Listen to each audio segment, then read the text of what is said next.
अस्सलाम वालेकुम dear candidates. उम्मीद है आप लोग सब खैरियत से होंगे।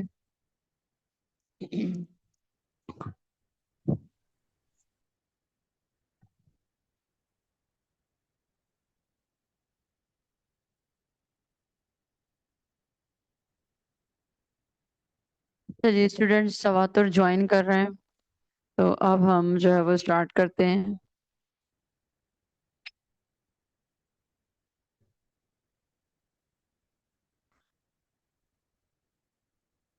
आज का हमारा जो टॉपिक है, जो आज हमने करना है, वो है national professional standards for teachers in Pakistan. सबसे पहले हम अल्लाह ताला के नाम से अपनी क्लास का आगाज करते हैं।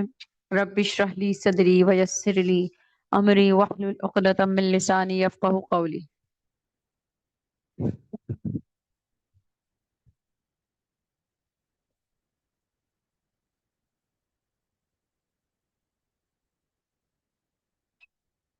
National professional standards for teachers in Pakistan, ये हमने देखना है आज की क्लास में कि हम कोई भी काम करते हैं, कोई भी प्रोफेशन होता है, तो उससे रिलेटेड हम एक्सपर्ट्स ढूंढ रहे होते हैं। हमें घर में प्लम्बर भी बुलाना है, तो हम एक्सपर्ट ढूंढते हैं कि कोई अनाड़ी ना आ जाए।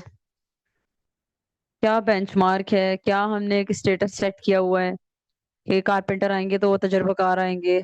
हम अपने बच्चों को कहीं एडमिशन करवाते हैं तो देखते हैं कि जी वहाँ इंस्टीट्यूट में बेहतरीन स्टाफ मौजूद है या नहीं है। तो अब बीइंग अ टीचर भी हमें पता होना चाहिए कि हम बन तो गए टीचर कि सब जी 14 ग्रेड की जॉब आई थी, सब ने अप्लाई किया कि चलो गवर्नमेंट जॉब है। एक लस्ट होती है गवर्नमेंट जॉब की, हमें मिल तो गई। लेकिन अब कौन से प्रोफेशनल स्टैंडर्ड्स हैं, वो किसने सेट किए हैं टीचर्स के लिए, वो हमें देखने हैं। ठीक है।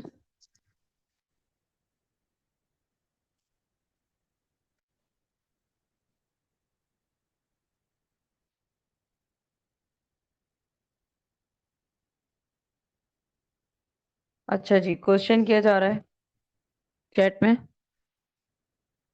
अच्छा, बेंचमार्क मींस रेफरेंस पॉइंट, मतलब एक क्या कहना चाहिए कि टारगेट, टारगेट कह लीजिए, या फिर कि मिनिमम इतना आता हो।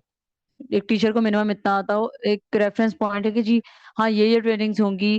जैसे कि हमारा एक स्टैंडर्ड है कि बीएड होगा तो हम कहेंगे कि जी हाँ वो लाइसेंस में अपेयर हो सकता है। तो बेंचमार्क कह लीजिए कि, हाँ अच्छा वर्ड बताया इन्होंने, स्टैंडर्ड, हाँ एक रेफरेंस पॉइंट कि हाँ जी यहाँ तक टीचर को आना चाहिए तो वो टीचर कहलाने के लायक है। ठीक है। जैसे कि इंजीनियर्स का लाइसेंस होता है, डॉक्टर्स का होता है, पीएमडीसीसी सर्टिफिकेशन होती है, इसी तरह से आज हम देखने वाले हैं इसकी पॉलिसी के एनपीएसटी की क्या पॉलिसी है, national professional standards for teachers in Pakistan. इसका हम ओवरव्यू लेने वाले हैं। ठीक है, क्योंकि इंशाल्लाह ताला आप एक लाइसेंस टीचर बनने वाले हैं, तो आपको पता होना चाहिए कि उसके क्या प्रीरेक्विजिट हैं, क्या डिमांड्स हैं।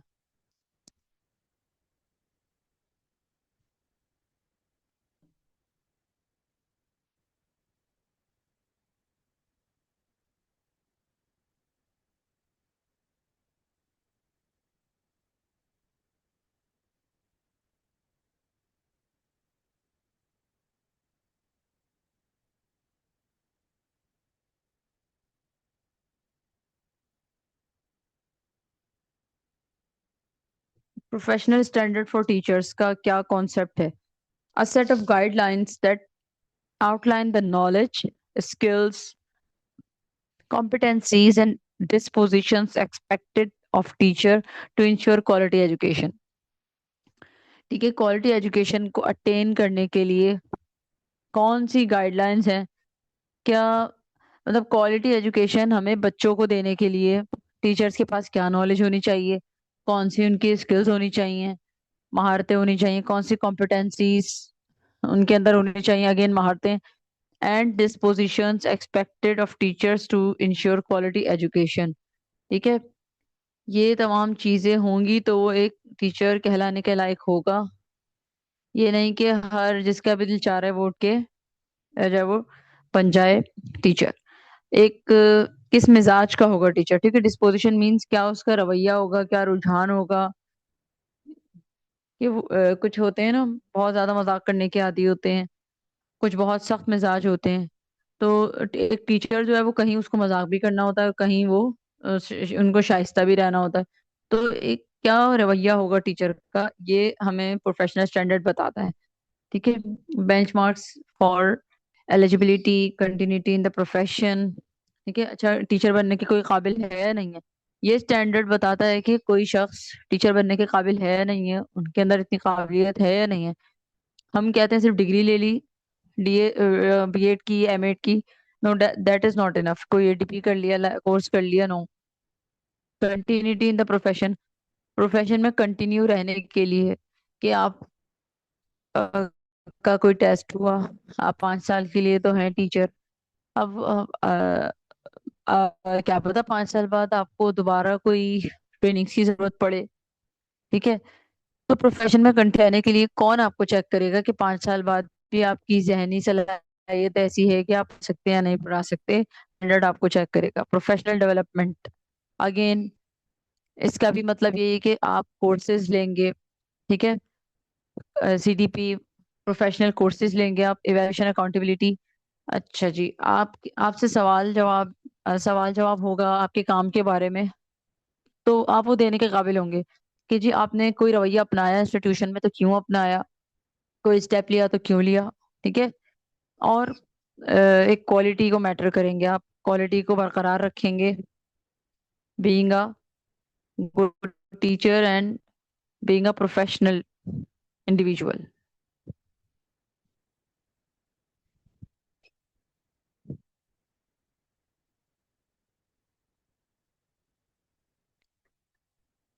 हिस्ट्री और बैकग्राउंड कब ये अमल में आया था? The NPSTP, that is National Professional Standard for Teachers in Pakistan, were developed in 2009 by Pakistani's Ministry of Education. ठीक है, पाकिस्तान के मिनिस्ट्री ऑफ एजुकेशन के शोबे में 2009 में ये स्टैंडर्ड बना था with support from various stake holders.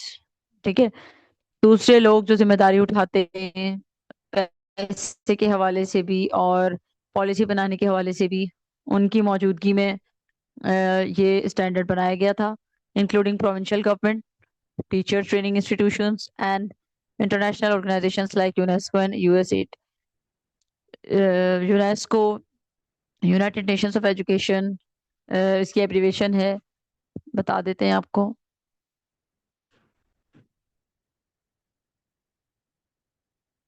United Nations Educational Scientific and Cultural Organisation. ठीक है। इन्होंने बेड़ा उठाया था कि पॉलिसी बनाने का। ठीक है। और यूएसएड आप सब जानते हैं, United states agency for international development. ये दो बैनुल अक़वामी इदारे, इसके अलावा नेशनल इदारों में प्रोविंशियल गवर्नमेंट, यानी कि अच्छा हम जो स्टैंडर्ड पढ़ रहे हैं सिर्फ सिंध का नहीं है, पूरे पाकिस्तान का पढ़ रहे हैं हम। तो इसमें हर मिनिस्ट्री ऑफ प्रोविंस, हर प्रोविंस के मिनिस्टर इसमें इन्वॉल्व थे। ठीक है। टीचर ट्रेनिंग के जो शोबाजात हैं नेशनल और इंटरनेशनल, वो इसमें शामिल थे इस पॉलिसी को बनाने में कि एक टीचर को कैसा होना चाहिए, क्या स्टैंडर्ड है। ठीक है। नीड फॉर स्टैंडर्ड, अब क्यों जरूरत पेश आई ये सब बनाने की? पहले तो ये ईयर इंपॉर्टेंट है कि 2009 में ये बना था। ठीक है। यानी 2009 और बियॉन्ड, इसके बाद आपकी जो है वो टीचिंग जर्नी में एक अहम चेंज आया पॉलिसीज बनने में। बीएड के हवाले से, बीएड पहले कैसा होता था और अब कैसा होता है, बहुत चेंजेस आई। ठीक है। प्रोफेशनल ग्रोथ, स्टूडेंट का लर्निंग स्टाइल, मतलब टीचर सेंटर्ड से स्टूडेंट सेंटर्ड पर शिफ्ट हुई हैं चीजें। ये सब उसी सूरत में हुआ ना जब ट्रेनिंग दी गई, ट्रेनिंग ली गई, रिसर्च की गई, वरना तो नहीं होता। ठीक है। अच्छा जी, नीड फॉर स्टैंडर्ड, स्टैंडर्ड की जरूरत पेश क्यों आई? Consistency and unification of a training framework for enhancing quality and standardisation. Consistency, कोई काम मुस्तकिल तौर पर करना, तो उसका बेहतरीन असर होता है। ठीक है। ये नहीं कि आज जो है वो मैं अच्छा पढ़ाऊं और कल मैं अच्छा ना पढ़ाऊं। एक कंसिस्टेंसी मेंटेन करने के लिए और थ्रू आउट द कंट्री भी कंसिस्टेंसी मेंटेन करने के लिए, वो है या नहीं है उसकी बात नहीं होती, मतलब जो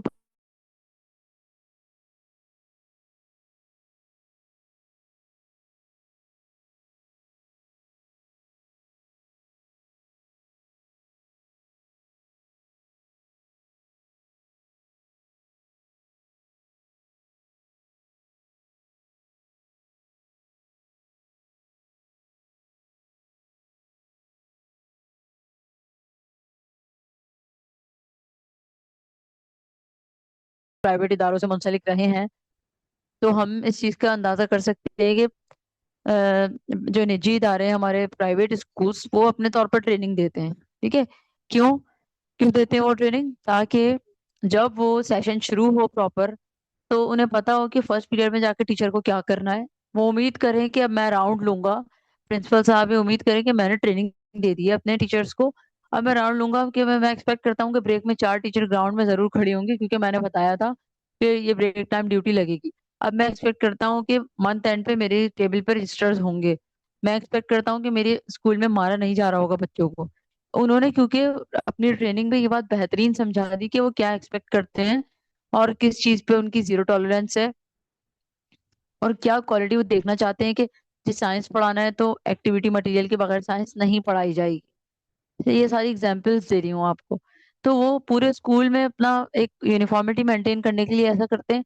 तो ये मुल्क में यूनिफॉर्मिटी मेंटेन करने के लिए, यूनिफिकेशन को लाने के लिए, यानी कि सब एक पेज पर हो, ये स्टैंडर्ड्स बनाए। ठीक है। Development process, the creation of NPSTP involve consultations with education experts, teachers, policymakers, national, international organization and other stakeholders। वही बात जो ओरिजिन्स में लिखी हुई है कि कौन कौन इन्वॉल्व था बनाने में। इसके बनाने में कंसल्टेंट थे। ठीक है। एजुकेशनल कंसल्टेंट्स, एक्सपर्ट्स, उनके पॉलिसी मेकर्स जो पॉलिसी बनाते हैं। ठीक है। ठीक है। नेशनल इंटरनेशनल ऑर्गेनाइजेशन और अदर स्टेक होल्डर्स, जिम्मेदार, पैसा लगाने वाले भी। आपने देखा है कि गवर्नमेंट भी कई सारी ट्रेनिंग्स करवाती है। हमें तो वो मुफ्त में मिल रही है, लेकिन गवर्नमेंट जो मास्टर ट्रेनर है उनको अमाउंट पे कर रही होती है। तो ये सब इनकी जिम्मेदारियों में शामिल है कि इतने टीचर्स को ट्रेन करना है अ, इतने इस साल, ये इनको मालूम होता है। ठीक है। जैसे कि लाइसेंसी के हवाले से भी ये बात आ रही है सामने कि 2026 के दिसंबर तक इनको 1000 जो है वो टीचिंग लाइसेंस होल्डर्स देने हैं।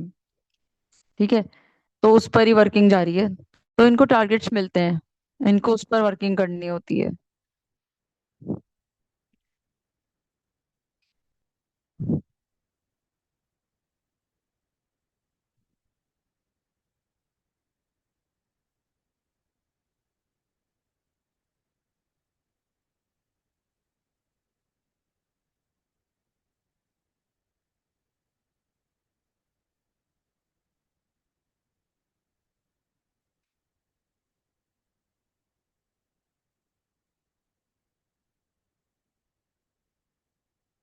Main aims of NPSTP, national professional standards for teacher in Pakistan के एम्स क्या क्या है? ठीक है। मेन एम्स है enhancement of quality education, quality education को एनहेंस करना, उभारना।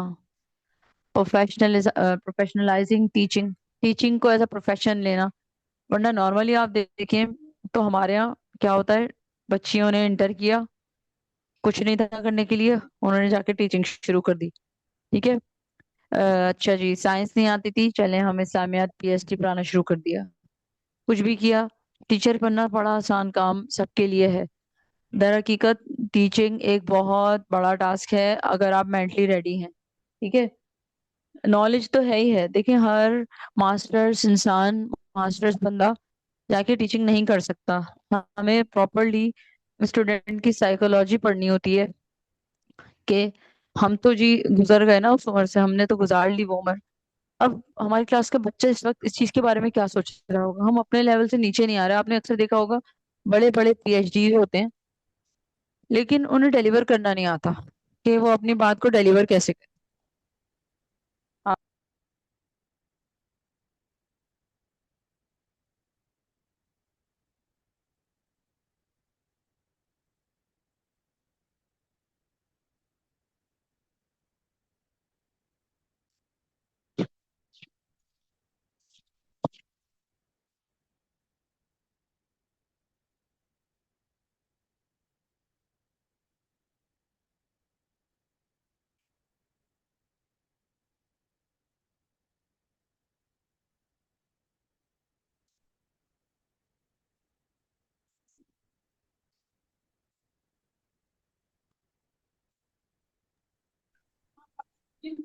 ये प्रोफेशनलाइजिंग टीचिंग, टीचिंग भी एक प्रोफेशन है।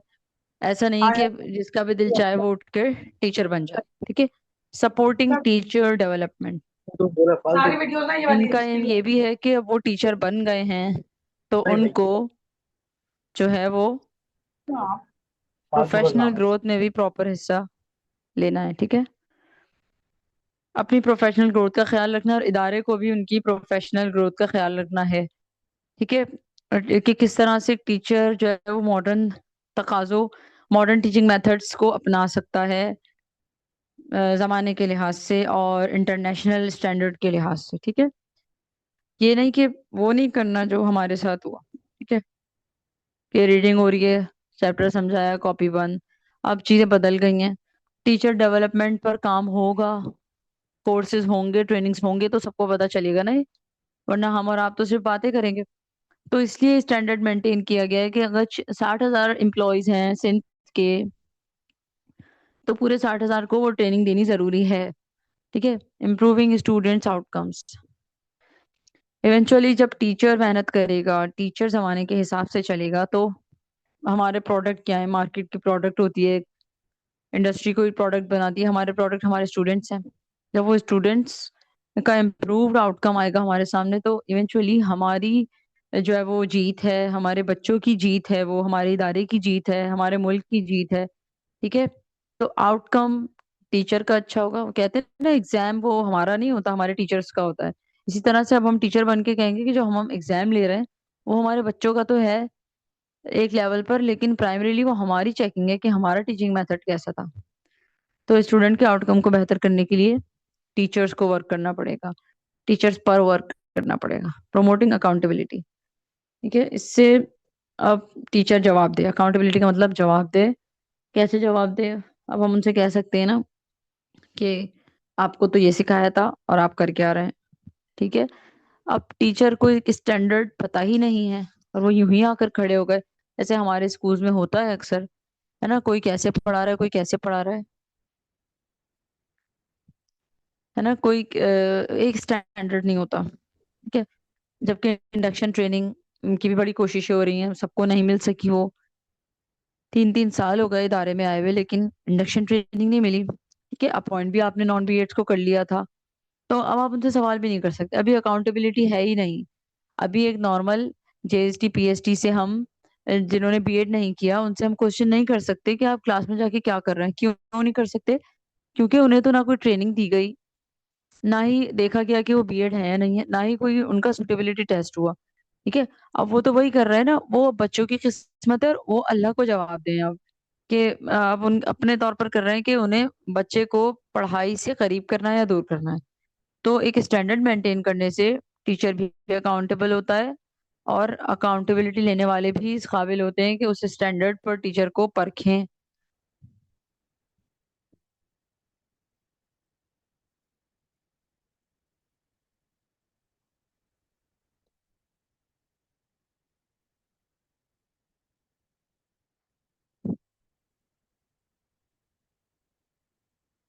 अच्छा जी, 9 स्टैंडर्ड्स हैं। देखिए, इस पे तो पूरी बुकलेट बनी हुई है। ठीक है। आप गूगल पे जाएंगे आपको पूरी पीडीएफ मिलेगी, लेकिन वो पढ़ाना नामुमकिन है। और उसका जो निचोड़ है, जिसके हवाले से आपसे सवाल हो सकता है, वो हम आपको बता रहे हैं। ठीक है। National professional standards for teachers in Pakistan के कौन से स्टैंडर्ड्स हैं? एक टीचर को क्या क्या होना चाहिए, क्या कुछ होना चाहिए उनकी नॉलेज में। The NPSTP framework comprises 10 standards that covers critical aspects of teacher. ठीक है। सब्जेक्ट मैटर नॉलेज, एक टीचर क्लास में खड़ा है तो उनको सब्जेक्ट मैटर नॉलेज होनी चाहिए। कि साइंस के टीचर है तो उन्हें साइंस का पता हो, इस्लामियात के हैं तो उन्हें इस्लामियात का पता हो। ठीक है।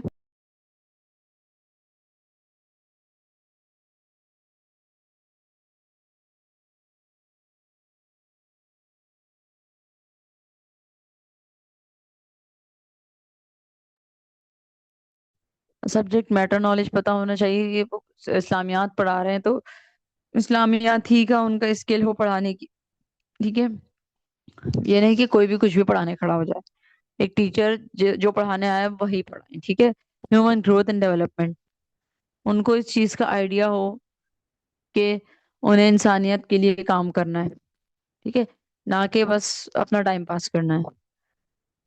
और देखें, अच्छी अच्छे टीचर की ग्रोथ खुद भी हो रही होती है, क्योंकि ऑडियंस से वो भी तो सीख रहा होता है ना कहीं उसका भी डेटा जमा हो रहा है कि मैंने ये मेथड इस्तेमाल किया था तो बच्चे खुश हुए थे, इस मेथड से बोर हुए थे, या ये वाली सजा काम कर गई है, मैंने अगर कहा कि 5 दफा लिख के लाना है तो अगली दफा कोई मिस्टेक ही नहीं की सबने। तो इवेंचुअली टीचर की भी तो ग्रोथ, डेवलपमेंट, लर्निंग सब कुछ हो रहा है ना। Point number 3, knowledge of Islamic ethical values, social life skills. एक स्टैंडर्ड ये भी है कि एक टीचर को बेसिक इस्लामिक एथिकल नॉलेज होनी चाहिए, ठीक है। और अगर यहाँ पर नॉन मुस्लिम्स हैं कोई टीचर, तो उसको हम एथिकल कहेंगे, उनको एथिकल वैल्यूज का पता होना चाहिए, सोशल लाइफ स्किल्स का पता होना चाहिए। क्योंकि कोलैबोरेशन के बगैर तो कुछ भी मुमकिन नहीं है, कि अकेला टीचर चाह रहा है कि वही कंट्रोल कर लेगा पूरा स्कूल, तो ऐसा तो मुमकिन है नहीं। तो उन्हें सोसाइटी में अपना रोल प्ले करना आना चाहिए कि कहाँ रुकना है, कहाँ चलना है। Number 4, instructional planning and strategies, ठीक है।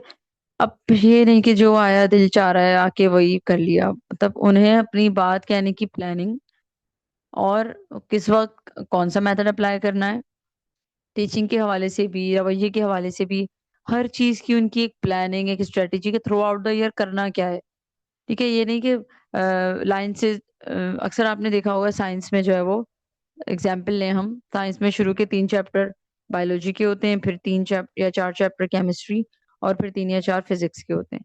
अब आप देखें, तीनों अलग अलग फील्ड्स हैं, फिजिक्स, केमिस्ट्री, बायोलॉजी।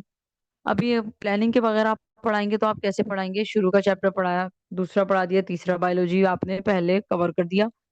अब किसी को केमिस्ट्री में नहीं दिल लगता, ठीक है, या उसको केमिस्ट्री का कॉन्सेप्ट शुरू से अच्छा नहीं बना हुआ, अब आप उसे अगले टर्म में पढ़ाने बैठे हैं चैप्टर 4 से, जो कि केमिस्ट्री के हैं, उसका तो दिल ही नहीं लग रहा उसमें।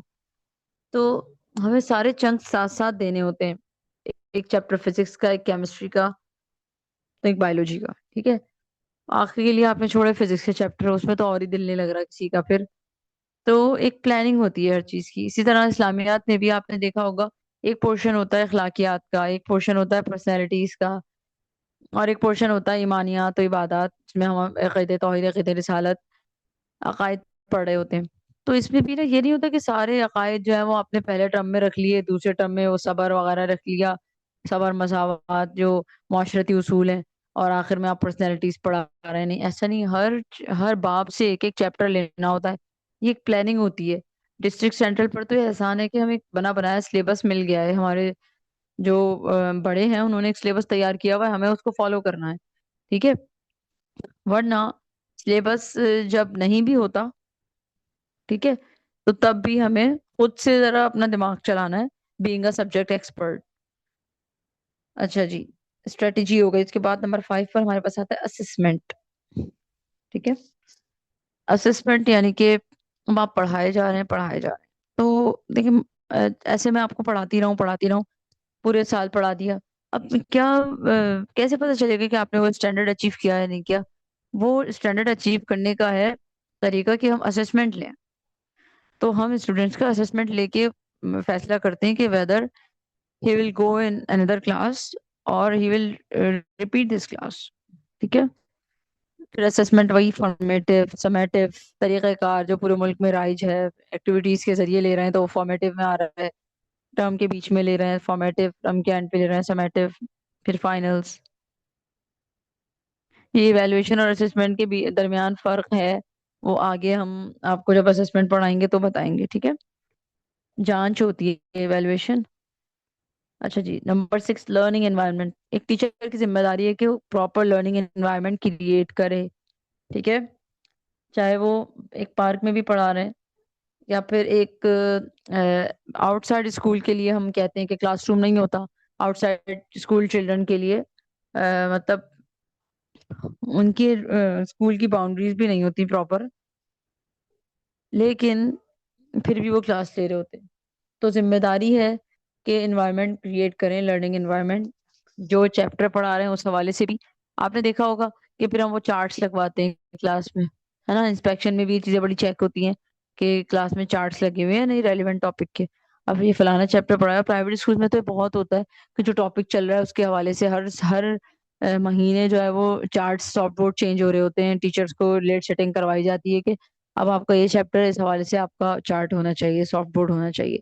तो ये लर्निंग एनवायरनमेंट क्रिएट करना है, इसलिए है करते हैं, ये करते हैं हम। ठीक है, नजिला जा रहा है तो हज के हवाले से हो, सॉफ्ट बोर्ड एंट्रेंस का भी सबका एक्सपोजर हो।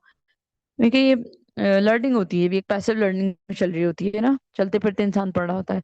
7 point, effective communication and proficiency in ICT use. ये बहुत जरूरी है। हमारे कुछ टीचर्स हैं, स्पेशली हमारे मोहतरम सीनियर्स हैं, उनसे अगर हम बोलें कि पेपर आप टाइप कर लें तो उनको जो है वो होता है कि हम कैसे कर लें। जबकि देखें वो ये नहीं कहेंगे। कुछ ऐसे भी बड़े हैं, हम कई स्कूल्स में गए, कुछ ऐसे भी हमारे बड़े एचएसटीज हैं जिनको टाइपिंग से कोई मसला नहीं। उन्होंने कहा कि जी हम जैसे कंप्यूटर आया था हमने तो अपने बच्चों के लिए सीखा था घर के। लिटरली बिल्कुल सही एग्जाम्पल मैं बता रही हूँ। नाजाबाद के एक स्कूल में हम गए तो वो काफी, उनकी रिटायरमेंट है 5 साल बाद। वो हमने उनसे कहा कि अच्छा, उनका लैपटॉप रखा हुआ था, वो कहती हम इससे ही पढ़ाते हैं, आप हमें बता रही हैं कि एक्टिविटी बेस्ड लर्निंग, हम तो यही लेकर जाते हैं, यहीं पर वीडियोस दिखाते हैं। तो हमने उनसे कहा कि तो बड़ी हैरानगी की बात है कि वरना नॉर्मली इस एज में टीचर्स सोचते हैं तो अब नए वाले आए ये कर लेंगे, हमने तो वही करना है। तो उन्होंने बताया नहीं, जब मेरा बच्चा 9 में आया तो मैंने कंप्यूटर बाकायदा सीखा, और उसका फायदा ये हुआ कि मैं अब अपने पेपर्स भी टाइप कर लेती हूँ और अपने बच्चों को भी जो है वो वीडियोस दिखाती हूँ क्लास के। तो हमें बड़ी खुशी हुई कि कुछ बड़े भी ऐसे हैं हमारे। तो एक टीचर को इफेक्टिव कम्युनिकेशन आनी चाहिए, ये नहीं कि वो मुंह ही मुंह में बात कर रहे हैं, कब क्या कहना है, एक बात को समझाना है, समझाना आना चाहिए। आप अपने कॉलेज के पीएचडी के टीचर याद करें, कुछ इंग्लिश के याद करें, वो नॉवेल पढ़ा के चले गए लेकिन हमारी सेहत पे असर ना हुआ। और कुछ ऐसे पढ़ा कर गए कि उनकी एक क्लास के लिए हम तरसते थे। हमारी उर्दू की टीचर बहुत अच्छी थी कॉलेज में। तो ये कम्युनिकेशन एक बहुत बेहतरीन एक स्किल है एक टीचर की। ठीक है, और कहते हैं ना बच्चा देख के सीखता है, तो आपकी कम्युनिकेशन बच्चा वही सीख रहा है, आप मार धाड़ करेंगे बच्चा वही सीखेगा। इफेक्टिव कम्युनिकेशन, ठीक है। And proficiency in ICT, information technology की प्रोफिशिएंसी होनी चाहिए, उनको यूज करना आना चाहिए। जाहिर है ये बहाने ना हो कि पेपर टाइप नहीं होता और लेसन प्लान्स कैसे निकालें हमें नहीं पता। हम आपकी इसकी भी क्लास लेंगे कि डिजिटल आपको कैसे इस्तेमाल करना है। ठीक है, डिजिटली आप टूल्स, डिजिटल टूल्स कौन से आप इस्तेमाल कर सकते हैं टीचिंग जर्नी को आसान बनाने के लिए। Number 8, collaboration and partnerships. आपकी कोलैबोरेशन होनी चाहिए आपस में भी, और दूसरे टीचर्स के साथ भी, इदारों के साथ भी, और उनके साथ भी जो कि समझ लें कि आपके रिलीजन से नहीं है। एक,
अच्छा जी, कोलैबोरेशन एंड पार्टनरशिप्स, ठीक है, जहाँ आपको जरूरत है वहां पर आप हेल्प लें दूसरों की भी, और जहाँ जरूरत है आप हेल्प दें। ये एक टीचर का इम्पोर्टेंट पॉइंट है कि कोलैबोरेशन। अच्छा जो नॉन, मैं हाँ बात कर रहे थे माइनॉरिटीज की, कि हमारी कंट्री में अगर कोई माइनॉरिटीज रहते हैं तो उनकी इज्जत करना, उनको भी इंक्लूसिव फील कराना, अगर आपके इदारे में है तो उनको प्रॉपर अटेंशन देना, उनको प्रॉपर रोल देना, ये भी एक टीचर की जिम्मेदारी है। ठीक है, जो भी आपकी दीन ने हदूद महदूद करी है उसमें रहते हुए। ठीक है, अच्छा जी, continuous professional development and code of conduct. Continuous professional growth में हिस्सा लेना, और प्रॉपर कोड ऑफ, भैया आए वॉशरूम में, प्रॉपर कोड ऑफ कंडक्ट, यानी कि क्या उसूल हैं, क्या जवाबित हैं, टीचर का हुलिया कैसा होना चाहिए, ये तमाम चीजें कोड ऑफ कंडक्ट में आती हैं।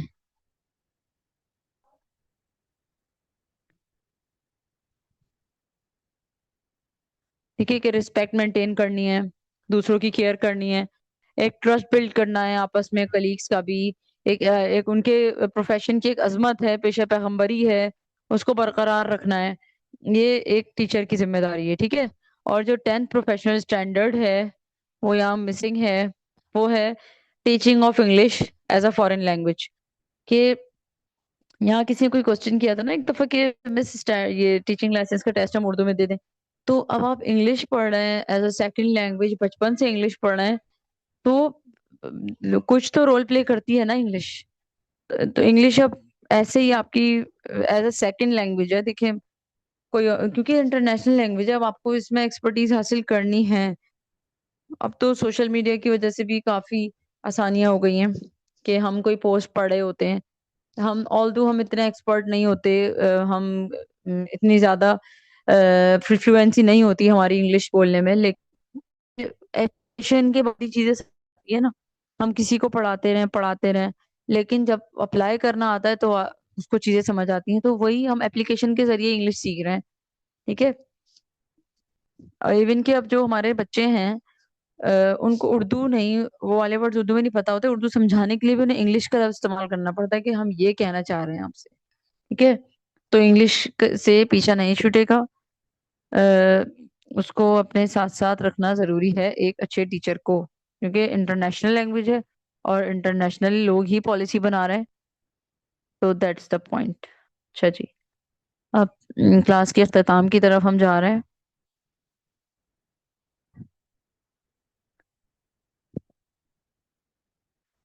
स्टैंडर्ड्स हो गए, अब आ गए चैलेंजेस। कौन से चैलेंजेस हम फेस करते हैं? स्टैंडर्ड तो बन गए लेकिन चैलेंजेस भी तो फेस कर रहे हैं ना हम। Resource limitations. Many schools, especially in rural areas, lack the resources to train teachers or conduct evaluations based on the standards. अब रिसोर्सेज की कमी है, सारे बिल्डिंग्स नहीं है। मेरी सिस्टर इन लॉ जिस कॉलेज में, जिस स्कूल में पढ़ाती हैं, जहाँ हम शुरू में जाती हैं, वो वहां तो वो बताती हैं कि वहां पर तो गाय बकरे बंधे हुए हैं। एक स्कूल है बहुत बड़ा, और वहां पर गाय बकरे बंधे हुए हैं। पूरा वो यही क्या कहते हैं उसको, मवेशी मंडी बनी हुई है वो, और एक कमरा है, वहां पर आके बच्चे बैठते हैं बस। ठीक है।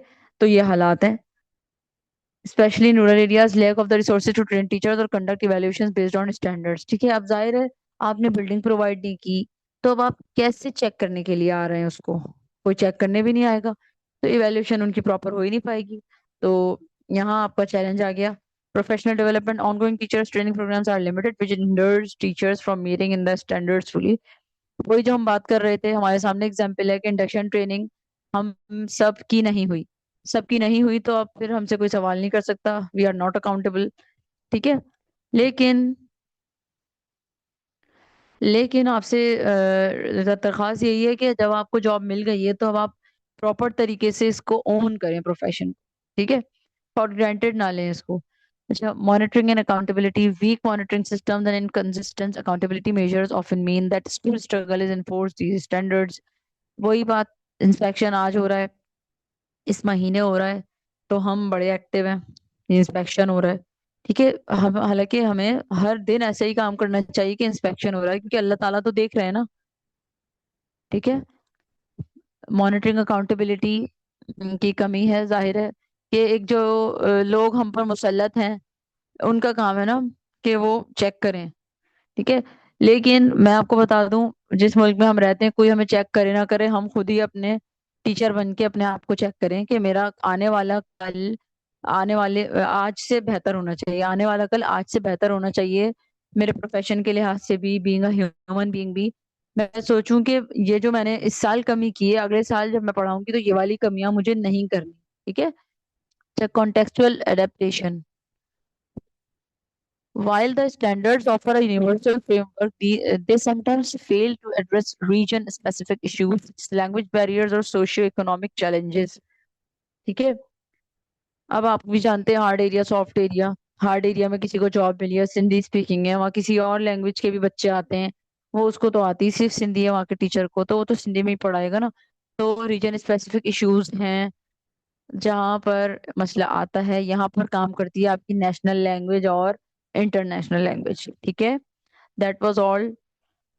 देखिए ये लास्ट पॉइंट है, बड़ा इंपॉर्टेंट है, कॉन्टेक्सचुअल एप्लीकेशन और चैलेंजेस सारे इंपॉर्टेंट है। कि देखिए वो तो बड़े आसान थे, हम सबको पता है कि क्या चीजें हमें अपनानी है, लेकिन मसले कहाँ आ रहे हैं, क्यों नहीं अपना पा रहे हैं। तो ये 4 पॉइंट बहुत अहमियत रखते हैं। रिसोर्सेज लिमिटेशन है, प्रोफेशनल डेवलपमेंट प्रॉपर नहीं है, यूनिफॉर्मिटी नहीं है, मॉनिटरिंग अकाउंटेबिलिटी नहीं है, कॉन्टेक्सचुअल एडेप्टेशन नहीं है। इस वजह से आपका नेशनल प्रोफेशनल स्टैंडर्ड जो है वो मेंटेन नहीं हो रहा पाकिस्तान में। ठीक है, एम और पर्पस में क्या इतना कोई खास फर्क नहीं है। पर्पस वही है, वजूहात और पर्पस वजूहात की क्यों बनाई गई हैं, और एम्स एम जो है वो बिल्कुल फोकस्ड है कि जी स्टैंडर्ड इसलिए बनाया जा रहा है कि हम ये चाहते हैं टीचर से।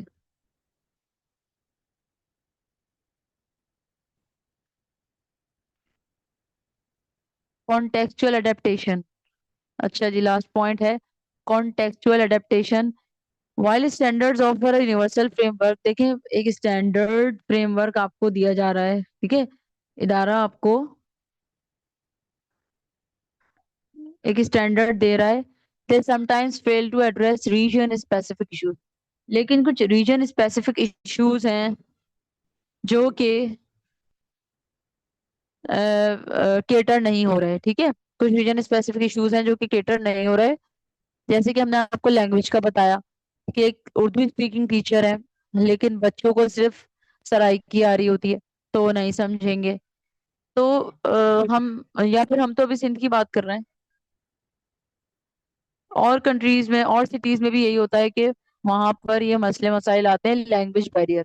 ठीक है, तो यहाँ हेल्प करती है आपकी नेशनल और इंटरनेशनल लैंग्वेज। जी सर, मेरी तरफ से क्लास हो गई है, आप कुछ कहना चाह रहे हैं सर? मैंने आपको अनम्यूट करने की रिक्वेस्ट भेज दी है। जी अस्सलाम वालेकुम। वालेकुम अस्सलाम। आप सुन सकते हैं मुझे सब? Yes sir.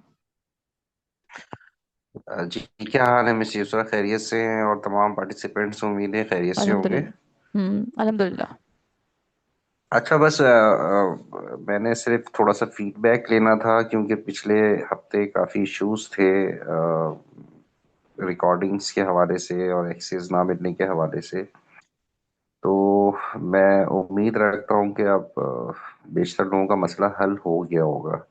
तो वैसे बात करना थोड़ा सा मुश्किल लग रहा था, मैंने कहा चले क्लास के एंड में ही कुछ फीडबैक ले लिया जाए कि इस हवाले से आप सबके तमाम लोगों के मसले मसाइल हल हो चुके हैं या अभी भी किसी का कोई मसला रहता है तो वो बताएं हमें, देखते हैं हम उसमें क्या कर सकते हैं। वैसे मैं ये क्लियर कर दूं आपको कि हमारे एंड से अल्हम्दुलिल्लाह कोई ऐसी चीज़ नहीं है, मतलब रिकॉर्डिंग भी प्रॉपर हो रही है। क्लास में जो फ्लॉलेस आपको ऑडियो रिक्वायर्ड होती है, अभी आज ही मैंने आधे घंटे तक मैंने ये ऑब्जर्व की है क्लास, तो मुझे किसी किस्म का इसमें ब्रेक या जर्क्स या कोई इस तरह की नॉइस नहीं मिली है। तो जो मैं समझ पा रहा हूँ कि इस एंड से, हमारे एंड से तो मसला नहीं है। बाकी सर एसर ने भी खासी मेहनत की है चीज़ों को फिक्स करने में, मिस यूसरा ने भी चीज़ों को इम्प्रूव किया है। बट ये कि पार्टिसिपेंट्स अगर चाहें, अगर कोई अभी भी आप समझते हैं इशू है, तो वो प्लीज़ बताएं, हम देखते हैं कि उसको मज़ीद किस तरह से बेहतर किया जा सकता है। तो इस फीडबैक के लिए मैं हाजिर हुआ था आज।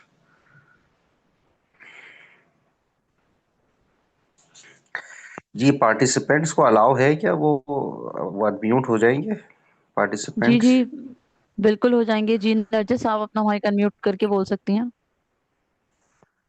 वालेकुम। Ma'am Yusra and sir Iqbal, और मैंने सर एहसन से भी ये बात की थी इन पर्सनल कि सर जो टाइम स्टार्ट में हमें बताया गया था ना क्लास का, वो 6:45 का बताया गया था। एक्चुअली सर हम किसी और क्लास, ऑनलाइन क्लासेस में भी बिजी होते हैं ना, तो ये टाइम शेड्यूल देख के ना हमने जो है ना क्लास हमारे लिए बड़ी सुइटेबल थी ना, ये टाइमिंग के पहली वाली क्लास खत्म होती है तो हम ये वाली क्लास कंटिन्यू कर लेते हैं, लेकिन इस वीक में ये क्लास की टाइमिंग ना सर आगे पीछे हो रही है। तो मेरी रिक्वेस्ट है सर कि जो क्लास की टाइमिंग स्टार्ट में ही रखी गई थी उसी को अगर कंटिन्यू किया जाए तो फिर ये है कि सर हम प्रॉपरली क्लास ले पाएंगे। रिकॉर्डेड क्लासेस के बजाय सर इस क्लास को प्रेफर करती हूँ मैं, जो फिजिकल होती है। तो सर ये मेरी रिक्वेस्ट है कि उसी टाइम को कंटिन्यू किया जाए। Miss Yusra, thank you. इसमें हमने क्यों इसको हम्म। रीशेड्यूल किया, कोई खास वजह? जी जी सिक्स सर, फोर्टी ये फाइव सर से? की रिकमेंडेशन थी कि सर की कोई सेकंड भी कमिटमेंट होती है। हाँ और हाँ। सर मैंने हाँ सर अजानों के बाद मौजूद ही। है हमारे साथ? सर ऐसे नहीं क्या हमारे साथ इस वक्त? जी सर, है तो सही सर। सर ऐसा अगर आप अवेलेबल हैं तो ज़रा डिस्कस कर लें, इस मैटर को भी देखें। और मिस यूसरा, आपके लिए क्या इशू है इसमें, मतलब टाइमिंग के हवाले से? सर आप ओके हैं मुझे तो मतलब? यही, सर मेरे लिए तो इसमें आसानी है इस टाइमिंग में। और सर यही टाइमिंग सही है, 45? बिकॉज ना फिर नमाज का भी टाइम होता है, इस वजह से जी ये कि मगरिब पढ़ के हम लोग बैठते हैं तो all the time is that is good, मतलब जी असल में सर, इट सर मेरा इज से यही ख्याल बात है हुई कि थी ऑल ऑफ अस। कि मोस्टली स्टूडेंट्स जो शायद है वो फिर वो इशा में और डिनर वगैरह का टाइम हो जाता है। सर से यही बात हुई थी, तो इसलिए सर ने कहा कि थोड़ा सा हम टाइम पीछे कर लेते हैं। सर ने फीडबैक लिया था यकीनन स्टूडेंट्स से। यकीनन कोई फीडबैक होगा तो ये तब्दीली आई है, वो शायद ये मुझ तक नहीं पहुंची होगी, लेकिन जाहिर है देखिए हम तो पूरी कोशिश कर रहे हैं, लेकिन जाहिर है जहाँ 20 30 50 लोग होते हैं तो ओपिनियन में डिफरेंस आना इज क्वाइट नेचुरल ना। तो लेकिन कोशिश हमारी बहरहाल यही है कि मतलब हम मैक्सिमम जो लोगों की राय है उसके मुताबिक इसको लेकर चलें। तो आप लोग ये समझते हैं कि जो टाइमिंग अब चल रही है वही सही है, यही कहना चाह रही हैं आप? टाइमिंग के हवाले से तो कोई बात नहीं हुई, चेंजिंग के हवाले से ग्रुप में तो मैं मौजूद हूँ सर। ये मैं ही इसी इशू को सर रेज कर रही हूँ नहीं दो नहीं, तीन दिनों मैं से सर। जी। अच्छा अच्छा, नहीं वो आपकी बात तो आ गई, लेकिन अब हम इसमें ये देखना चाहते हैं ना कि भाई दीगर लोग भी क्या उनकी राय है और इसको हम किस तरह से मजीद बेहतर कर सकते हैं। अगर हम इसको ये कर लें कि 6:45 की जगह 6:20 का टाइम दिया, अगर इसको 6:30 कर लें तो हम्म। वो हो जाएगा, वो मैनेज हो जाएगा। 6:30 अगर उसको कर लें तो उधर भी टाइम इधर भी कुछ ना कुछ मेरे ख्याल में मैनेज हो जाएगा वो। जी बिल्कुल पंद्रह सर, मिनट क्योंकि का। फिर हम इशा की अजान का ब्रेक लेते थे ना, तो स्टूडेंट समझते थे कि शायद क्लास खत्म हो गई है, तो वो भी एक इशू आ रहा था। तो अब ये बेहतर है कि अच्छा, इशा की अजान बाद में होती है और हमारी क्लास खत्म हो तो चुकी होती है। तो एक तो एहतराम भी बाकी रहता है। जी जी, तो ये मैं नाम भूल गया जिन्होंने अभी ये रखा था नरजिस। मसला। मिस नरजिस या 6:30 ठीक है। ओके सर, 15 मिनट्स का कोई इशू नहीं है, इट्स ओके। चले, मेरे ख्याल में सब एग्री हैं 6:30 पे, मेरे ख्याल में। तो चले ठीक है, चले ये तो एक हुआ, और बताएं। और वो जो रिकॉर्डिंग वगैरह के इश्यूज थे आप लोगों को, मतलब चीजें मिलना शुरू हो गई हैं, ड्राइव पे एक्सेस मिल गया है आप लोगों को? उसमें तो कोई इशू नहीं है किसी का? सर बस एक क्वेश्चन था। थोड़ा सा आप आइडिया देंगे कुछ, मतलब अनाउंसमेंट का, डेट का, कि कब तक हो जाएगा टेस्ट, या थोड़ा सा कुछ, टेस्ट की मतलब डेट की रैंडमली पूछ रही? आइडिया बस मांगना चाह रही थी मैं। जी जी जी, टेस्ट की डेट का आप जो पूछ रही हैं, देखें मिस यूसरा भी हमें इसमें हेल्प करेंगी, इनकी भी बड़ी गहरी नज़र है मामलात पे। बिल्कुल। सर और मेरी हमारी अपनी अपनी जो असेसमेंट है वो मैं आपके सामने रख देता हूँ। देखिए पॉलिसी मैंने गालबन एक आप लोगों को जो हमारे जर्नल ग्रुप है उसमें भी शेयर किया था सर कि एक पॉलिसी। जी एहसन, कुछ कहना चाह रहे हैं आप? जी जी सर, आप डिस्कस कर लें। जी बेसिकली जी। आज हमारी लाइव स्ट्रीमिंग है और इस क्लास को रिकॉर्ड भी करना है, तो मैं चाह रहा हूँ कि सम अप कर देना चाहिए। मैंने मैडम को बताया था। बस मैं इसको दो एक मिनट दे दें, मैं बस ये इनके जवाब को कंक्लूड कर दूं। देखें ये जो अभी तक हम भी श्योर नहीं है कि ये टीचिंग लाइसेंस का टेस्ट कब होगा, लेकिन जाहिर है कुछ असेसमेंट होती है। अब मैंने एक 20 या पता नहीं मैं डेट भूल गया, 20 या 23 तारीख को एक इजलास हो रहा है जिससे मजीद चीजें डिसाइड होनी है। और फिर आपने ये देखा होगा एक मैंने 6 मंथ का ब्रीजिंग कोर्स का भी आप लोगों से शेयर किया था, एक लेटर और प्रपोजल टाइप का था। तो इन बातों को देखकर मद्देनजर रखकर ये कहना कि अगले 1 2 महीने में तो ये होता हुआ नजर नहीं आ रहा। बाकी मिस यूसरा, अगर आपके पास कोई लेटेस्ट अपडेट है तो काइंडली शेयर करें। जी सर, मेरी स्टेडा में होते हैं सर, उनसे बात हुई थी। तो उनका कहना था कि मार्च तक एक्सपेक्टेड है कि हम ऐड दे देंगे। अच्छा लेकिन देखिए, अगर एक एक्सपेक्टेड चीज में और और होने में भी समझिए। फर्क होता है जी। एक चीज, हाँ हाँ, मैं यही कहना चाह रहा हूँ पार्टिसिपेंट्स के लिए। देखें, एक चीज है ऐड आना, एप्लीकेशन देना, और टेस्ट होना, ये दो अलग अलग बातें हैं। ऐड भले हम्म। फरवरी में आ जाए या मार्च में आ जाए, टेस्ट कब होगा ये मैटर करता है ना। वो तो एप्लीकेशन जमा कराने की 20 दिन की और 1 महीने की डेट होती है, फिर 3 3 4 4 महीने, 6 6 महीने का प्रोसेसिंग टाइम होता है टेस्ट कंडक्ट होने का।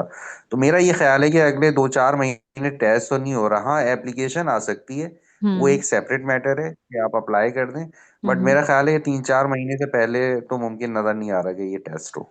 बिल्कुल ठीक सर, है एक जी, डिस्कशन। That's all. हम्म। जी, सर, एक डिस्कशन ये भी चल रही है कि ब्रीचिंग कोर्स हो जाए पहले, उसके बाद हम साथ ही सबका टेस्ट लें। मैंने तो अभी दो इसीलिए मैंने बातें चल कहा रही कि हैं। हम तो अपनी असेसमेंट और ऑब्जर्वेशन यहाँ रख सकते हैं ना, हतमी तो कोई हम भी बात नहीं कर सकते। तो ये बिल्कुल। मैंने ऑब्जर्वेशन रख दी कि 6 मंथ का अगर वो ब्रिजिंग कोर्स का वेट करते हैं तो ये मजीद लिंगर ऑन होगा। और ये बात 6 8 महीने, जाहिर है 6 महीने का कोर्स होगा तो उसके बाद मामला जाएंगे। तो इस तरह की चीजें हैं। तो अभी फिलहाल 2 3 महीने तो आप लोगों का टेस्ट नहीं हो रहा। बस मेरा ख्याल है कि इस पे हम कंक्लूड कर देते हैं कि 2 3 महीने तक तो कोई टेस्ट नहीं हो रहा। फिर देखते हैं, अल्लाह बिल्कुल। मालिक के आगे की चीज आगे देखेंगे। ठीक है जी, that's all from my side. और बहुत शुक्रिया आप लोगों के पेशेंस का। जजाकल्ला, अस्सलाम वालेकुम। ओके स्टूडेंट्स, इंशाल्लाह ताला कल हम क्लास रखते हैं नेक्स्ट, ठीक है। और आप लोगों ने सारी अप्लाई करनी है चीजें अपनी क्लास में, ताकि आपकी लर्निंग जो है वो कंफर्म हो सके, पक्की हो सके, ठीक है। चलें, कल मिलते हैं। टिल देन, अल्लाह हाफिज। ओके मैम, अल्लाह हाफिज।